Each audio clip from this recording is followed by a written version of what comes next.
कहानी का नाम गरीब का ढाबा और जादुई किताब। एक छोटे से गांव में रमेश नाम का एक लड़का रहता था, जिसका एक ही सपना था।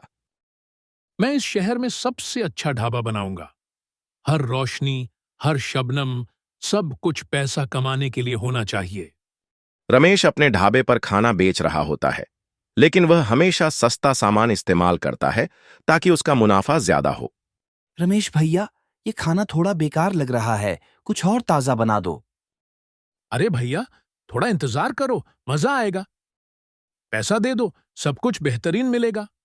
रमेश अपनी दुकान को रोज बेहतर बनाने की सोचता है, लेकिन उसका ढाबा हर दिन भीड़ से भर जाता है। फिर भी खाना उतनी अच्छी गुणवत्ता का नहीं होता।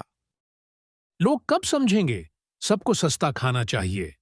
जब तक पैसा नहीं मिलता, मैंने अपनी सारी मेहनत लगा दी है। एक दिन रमेश के ढाबे में एक बूढ़ी औरत आती है। उसके पास एक पुरानी किताब होती है, जो वह रमेश को ढाबे में रखने के लिए दे देती है।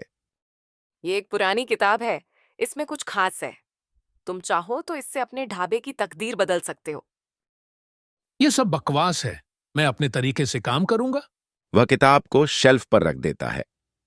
एक रात जब रमेश उदास होता है, तो वह किताब उठाता है और उसमें लिखा होता है, जो अपने खाने पीने में धंधा देखे, उसका खाना कभी न जायज रहे। यह क्या लिखा है? अगर मैं पैसों के लिए खाना बेच रहा हूं, तो मेरा खाना कभी सफल नहीं हो सकता।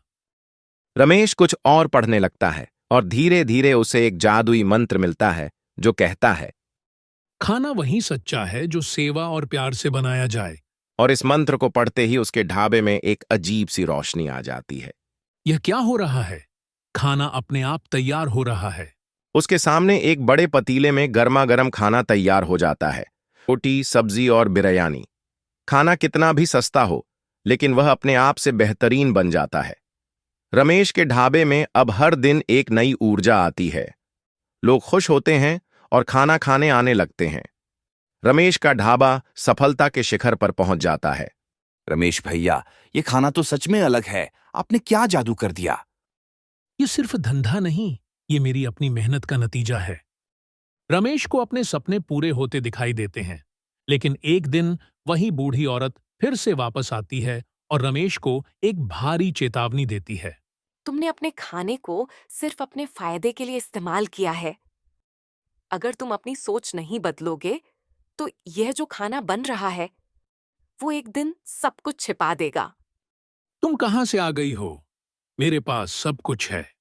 मेरा ढाबा सबसे बेहतरीन है। तुम्हारे पैसे, तुम्हारा फायदा, सब कुछ बेकार है अगर तुम्हारा दिल सफाई से भरा नहीं है। तुम्हें प्यार और सेवा से अपना धंधा चलाना होगा। रमेश को समझ में आता है कि वह अपने धंधे में प्यार और ईमानदारी नहीं डाल पाया। उसका खाना फिर से अपने आप बिगड़ने लगता है। मैंने कितना गलत किया। पैसा, लालच, सबने मेरी आंखों में अंधेरा भर दिया। एक रात रमेश पुरानी किताब को दोबारा पढ़ता है और अपने आप को सुधार लेता है। मैं अपने ढाबे में सिर्फ अच्छा और ईमानदारी से बना खाना दूंगा। मैं किसी से पैसा नहीं लूंगा। रमेश अपने ढाबे में सभी को मुफ्त खाना देने लगता है और धीरे धीरे उसके ढाबे में सचमुच एक नई रोशनी आ जाती है। उसका ढाबा फिर से सफल होता है, लेकिन अब उसका व्यापार सिर्फ सेवा और प्यार पर आधारित होता है। रमेश भैया, आपका खाना तो अब किसी और ही स्तर का लगता है। कहाँ से सीखा आपने? सीखने के लिए कभी देर नहीं होती। मैंने जाना कि असली जादू पैसा नहीं, प्यार और ईमानदारी में होता है। इस कहानी से हमें यह सीख मिलती है कि असली सफलता तभी मिलती है जब हम अपने विचार और काम को ईमानदारी और सेवा भाव से करते हैं, न कि पैसा कमाने के लिए दूसरों को नुकसान पहुंचाकर।